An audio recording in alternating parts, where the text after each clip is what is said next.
Bapak Wakil Presiden, para peserta sidang Kabinet Paripurna. Ini adalah sidang Kabinet Paripurna pada bulan Mei. Kita akan membahas pagu indikatif RAPBN tahun anggaran 2021. Kita akan memulai acara dan acara ini diikuti oleh media dari kantor Presiden. Untuk itu mohon arahan Bapak Presiden. Bapak Presiden dipersilakan. Bismillahirrahmanirrahim. Assalamualaikum warahmatullahi wabarakatuh. Yang saya hormati Bapak Wakil Presiden, Bapak Ibu sekalian, para peserta sidang Kabinet Paripurna di bulan Mei ini. Sebelum saya memberikan kesempatan kepada Menteri Keuangan untuk memaparkan rencana pagu indikatif RAPBN tahun anggaran 2021, saya ingin menyampaikan beberapa hal untuk menjadi perhatian para menteri dan kepala lembaga. Yang pertama, berdasarkan laporan dari BPS menunjukkan bahwa ekonomi Indonesia di triwulan 1 tahun 2020 tumbuh 2,97%, ini year on year. Lagi tumbuh 2,97%, turun delta 2%. Lebih lambat dibandingkan dengan pertumbuhan di kuartal keempat 2019 yang tumbuh 4,97%. Walaupun hanya tumbuh 2,97%, tapi dibandingkan dengan negara lain yang telah merilis angka pertumbuhannya, kinerja ekonomi negara kita relatif masih baik. Coba kita lihat beberapa negara yang mengalami kontraksi. Dan kontraksinya tentu saja masuk ke tumbuh negatif. China turun dari plus 6% menjadi minus 6,8%. Artinya ini year on year datanya 12,8%. Perancis datanya 6,25%.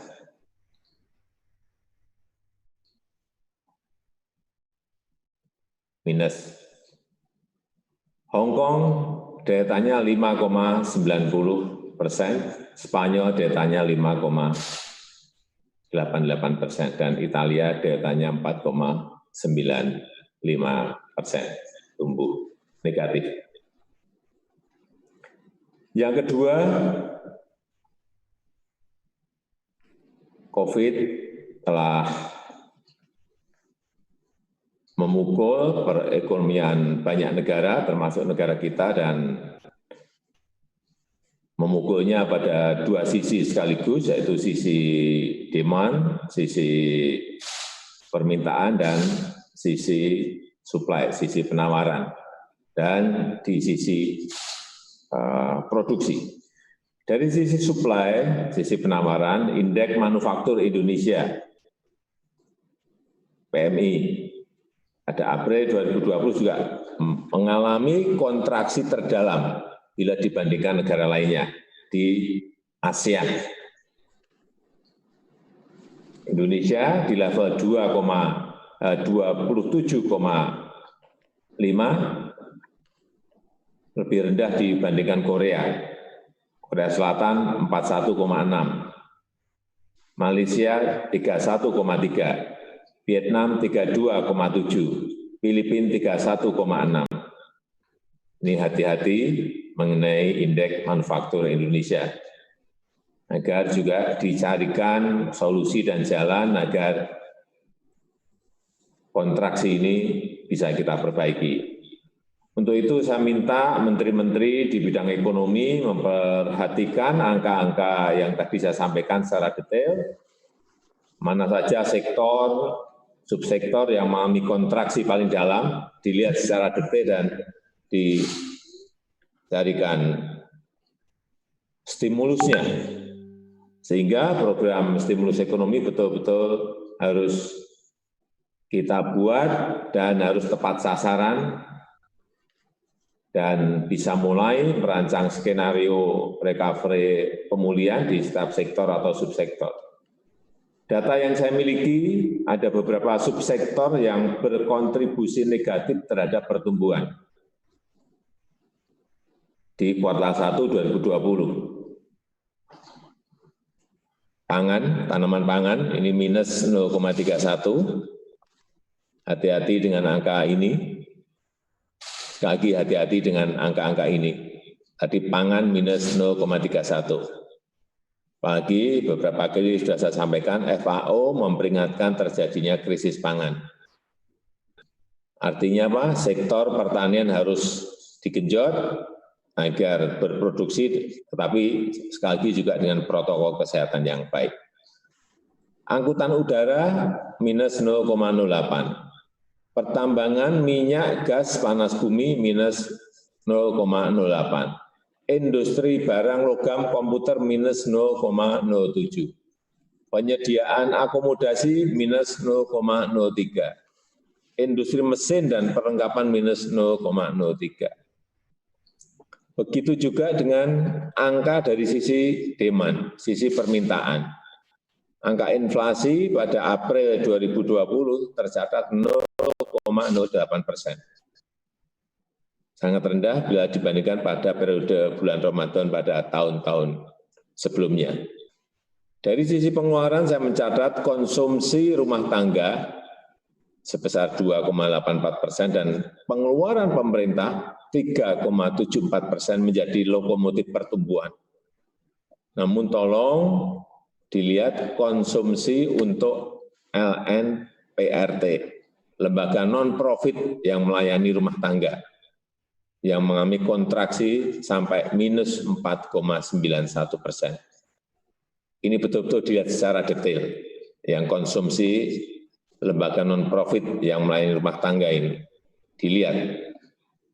Karena itu, penyaluran bansos dari pemerintah pusat, bansos dari pemerintah daerah, maupun dari dana desa, dan juga program padat karya tunai dalam minggu-minggu ini harus dipastikan sudah jalan di lapangan.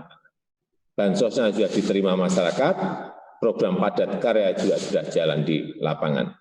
Yang ketiga, saya ingin mengingatkan bahwa fokus kerja yang paling utama sekarang ini tetap pada mengendalikan COVID secepat-cepatnya, menurunkan secepat-cepatnya. Saya melihat negara yang akan menjadi pemenang adalah negara yang berhasil mengatasi COVID. Untuk itu semua menteri, kepala lembaga, Panglima TNI Kapolri, saya minta mengerahkan semua tenaga, mengerahkan semua energi, mengerahkan semua kekuatan untuk mengendalikan COVID ini dan menangani dampak-dampak yang menyertainya. Target kita di bulan Mei ini harus betul-betul tercapai sesuai target yang kita berikan, yaitu kurvanya sudah harus turun dan masuk pada posisi sedang di bulan Juni, di bulan Juli harus masuk pada posisi ringan dengan cara apapun. Dan itu dilakukan tidak hanya oleh gugus tugas, tapi juga melibatkan seluruh elemen bangsa, jajaran pemerintahan, organisasi sosial, kemasyarakatan, relawan, partai politik, dan sektor swasta. Ini yang betul-betul harus didirigeni, diorkestrasi dengan baik. Saya yakin jika kita bersatu, jika kita disiplin dalam menjalankan protokol kesehatan, semua rencana yang sudah kita siapkan yang lalu, ini akan bisa mengatasi COVID secepat-cepatnya. Yang keempat, saya ingatkan untuk penanganan COVID, semua jajaran pemerintahan harus betul-betul berpegang pada prinsip-prinsip good governance, memegang teguh transparansi, memegang akuntabilitas. Tujuan kita hanya satu, keselamatan seluruh rakyat, baik di bidang kesehatan maupun di bidang sosial ekonomi. Dan dalam mencapai tujuan itu, sekali lagi kita semuanya, pemerintah harus bergerak dengan cepat. Karena betul-betul situasinya bersifat extraordinary dan memerlukan kecepatan, memerlukan ketepatan.